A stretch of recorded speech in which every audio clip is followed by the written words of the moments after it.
Hello students, today our topic is physiology of balanoglossus. Physiology में हम respiratory system, circulatory system, reproductive system and development stage of balanoglossus को study करते हैं. Okay, तो firstly हम respiratory system discuss करेंगे. balanoglossus की body में रेस्पिरेटरी ऑर्गन कौन कौन से प्रेजेंट होते हैं. तो फर्स्ट है brachial portion of pharynx and Gill pouch. Second है ब्रैकियल सैक. तो फर्स्ट है brachial portion of pharynx. balanoglossus की बॉडी में फेरिंग ट्रंक रीजन में प्रेजेंट होते हैं. फेरिंग्स के डोर्सल पोर्शन को रेस्पिरेटरी पोर्शन बोला जाता है, जो हमने डाइजेस्टिव सिस्टम में भी पढ़ा था. इस पोर्शन में pairs of U shaped gill slits present होते हैं. Number of gill slits increase as the size of animal increase. Means जैसे जैसे एनिमल का साइज बढ़ता जाएगा, नंबर ऑफ गिल स्लिट्स भी बढ़ते जाएंगे. Okay students, in you shaped gill slits के बीच में टंग बार भी प्रेजेंट होती है.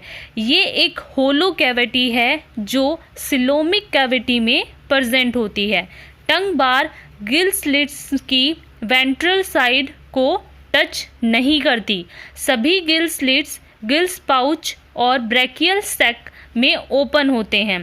दो गिल्स के बीच में जो वॉल प्रेजेंट होती है उनको गिल्स सेप्टा बोलते हैं. ये सॉलिड होती है बिना किसी सिलोम के. ओके, हर एक गिल्स पाउच को सपोर्ट करने के लिए उनकी वॉल 3 काइटिनियस रोड्स में प्रेजेंट होती है. ये तीनों rods collectively M shaped structure बना लेती हैं. ओके स्टूडेंट्स, तो सेकंड है आपका ब्रैकियल सैक. हर एक गिल स्लिट्स ब्रैकियल सैक में ओपन होते हैं, जो कि आगे गिल स्पोर में ओपन होते हैं. ये ब्रैकियल सैक बॉडी वॉल और फेरिंग्स के बीच में प्रेजेंट होती है.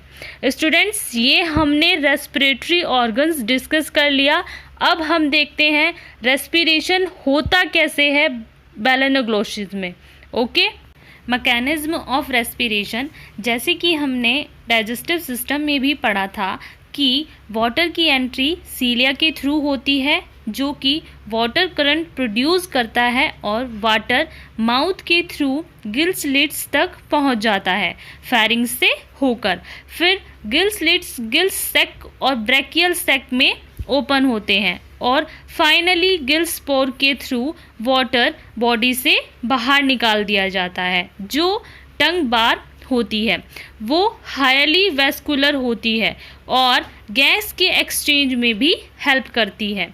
जब वाटर एंटर करता है तो वाटर में प्रेजेंट गैस बॉडी टिश्यू तक पहुंच जाती है और टिश्यू में प्रेजेंट गैस वाटर में मिलकर बॉडी से बाहर आ जाती है. तो रेस्पिरेटरी सिस्टम के बाद हम डिस्कस करेंगे circulatory system. Okay students, blood vascular system of balanoglossus. Its open type of circulation means blood flow without arteries and veins. Circulatory system में आपका ब्लड, balanoglossus की बॉडी में जो ब्लड होता है वो कलरलेस है. ब्लड में कुछ वाइट कॉर्पसल्स WBC भी प्रेजेंट होती है, लेकिन इनके ब्लड में रेस्पिरेटरी पिगमेंट एब्सेंट होते हैं. सेकंड है सेंट्रल साइनस और हार्ट वेसल्स. ये एक small and elongated non contractile sinus है, जो कि प्रोबेसिस पार्ट में जस्ट ऊपर बक्कल डाइवर्टिकुलम पर लोकेटेड होता है. इसी के जस्ट ऊपर एक closed triangular cardiac sac present होता है, जिसको हार्ट वेसल्स बोलते हैं. हार्ट वेसल्स की ventral wall serial wise contraction करती रहती है, जिसको रिदमिक कॉन्ट्रक्शन बोलते हैं, जिसके थ्रू ब्लड पंप किया जाता है. कार्डियक साइनस के आर्टरीज एंड से बहुत सारे नंबर ऑफ एफरेंट वेसल्स निकलती है. ये वेसल्स बना लेती हैं कहाँ पर, प्रोबेसिस ग्लैंड और ग्लोमेरुलस में, जहाँ पर नाइट्रोजनस वेस्ट जो ब्लड में प्रेजेंट था वो ब्लड से निकलकर इकट्ठा हो जाता है। ओके स्टूडेंट्स, तो थर्ड है आपका डिस्ट्रीब्यूटिंग वेसल्स। जब ब्लड ग्लोमेरुलस में आता है तो वो वहाँ से 4 आर्टरीज़ के थ्रू आगे जाता है। कौन कौन सी 4 आर्टरीज़ हैं? फर्स्ट, मिडिल डोर्सल प्रोबेसिस आर्टरीज़, ये प्रोबेसिस पार्ट तक ब्लड ले जाती है। ओके। सेकंड है मिडिल वेंट्रल प्रोबेसिस आर्टरीज़। थर्ड है पेरीबक्कल वेसल्स और एफरेंट आर्टरीज़, ये बक्कल कैविटी तक ब्लड सर्कुलेट करते हैं। फोर्थ है वेंट्रल वेसल्स, ये सबसे थिक और कॉन्ट्रैक्टाइल वेसल्स हैं जो पोस्टीरियर एंड तक ब्लड सर्कुलेट करती है। डायग्राम में आपको दिखेगा प्रोबेसिस आर्टरीज़ और प्रोबेसिस veins.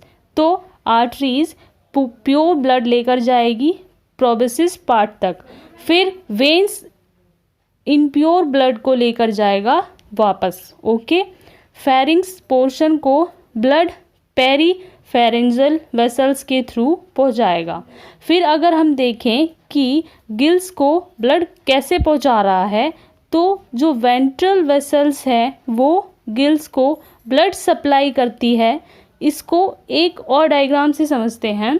Blood supply to gills, इस डायग्राम में सबसे ऊपर डोर्सल ब्लड वेसल्स आपको दिख रही होंगी। तो ब्लड डोर्सल वेसल्स के थ्रू बहुत सारी एफरेंट ब्रैकियल वेसल्स में ब्लड को सेंड करेगा। फिर ब्लड गिल्स के बीच में जो वॉल प्रेजेंट है जिसको गिल्स सेप्टा बोलते हैं, ब्लड सप्लाई होती है। ब्लड टंग बार से होकर गिल स्लिट्स तक पहुंच जाती है। ओके स्टूडेंट्स, तो फोर्थ है collecting vessels. Dorsal blood vessels को ही कलेक्टिंग वेसल्स भी बोलते हैं। ये वेसल्स डॉर्सली ब्लड को कॉलर पार्ट तक ले जाती है। ये वेसल्स भी कॉन्ट्रैक्टाइल वॉल की ही बनी होती हैं। एंटीरियर एंड पर ये डोर्सल वेसल्स डायलेट्स होकर वेनस सीनस बना लेती है, जिसमें प्रोबेसिस वेन इम्प्योर ब्लड को लेकर आती है और फिर ये डॉर्सल वेसल्स सेंट्रल साइनस में ओपन होती है। तो स्टूडेंट्स, ब्लड वेसल सिस्टम हमने डिस्कस कर लिया। अब नेक्स्ट वीडियो में हम डिस्कस करेंगे रिप्रोडक्टिव सिस्टम ऑफ बैलेनोग्लोसिस। तो अब हम देख लेते हैं कि इस टॉपिक में से हमारे क्या इम्पोर्टेंट क्वेश्चंस बनते हैं। तो स्टूडेंट्स, अब हम देख लेते हैं 7.5 मार्क्स में आपका फर्स्ट क्वेश्चन क्या बनता है। Describe respiratory organs and mechanism of respiration. Respiratory organs हमारे 2 टाइप्स के थे, वो आपको डालने हैं दोनों विद डायग्राम। आपको सभी क्वेश्चंस नोट डाउन करने हैं। ओके स्टूडेंट्स, तो सेकंड क्वेश्चन है आपका describe blood vascular system of Balanoglossus. ये भी मोस्ट इंपॉर्टेंट क्वेश्चन है आपका, 7.5 मार्क्स में आपका क्वेश्चन ये आ जाता है। ये भी आपको अच्छे से नोट डाउन करना है विद डायग्राम। अब हम देख लेते हैं 2 मार्क्स में आपके क्या क्वेश्चन बनता है। मैकेनिज्म ऑफ रेस्पिरेशन, ये अलग से भी क्वेश्चन आ जाता है। ओके स्टूडेंट्स, और सेकंड है आपका ओपन सर्कुलेशन। तो स्टूडेंट्स, ये सभी क्वेश्चंस जो हैं आपको नोट डाउन करने हैं।